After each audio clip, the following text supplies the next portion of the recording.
Hello everyone. कैसे हो आप लोग? मेरे चैनल पर स्वागत है।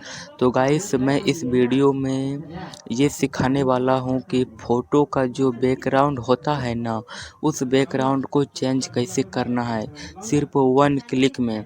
तो गाइस, मैं आपको आसान तरीके से सिखाऊंगा फ़ोटो का बैकग्राउंड कैसे चेंज करें।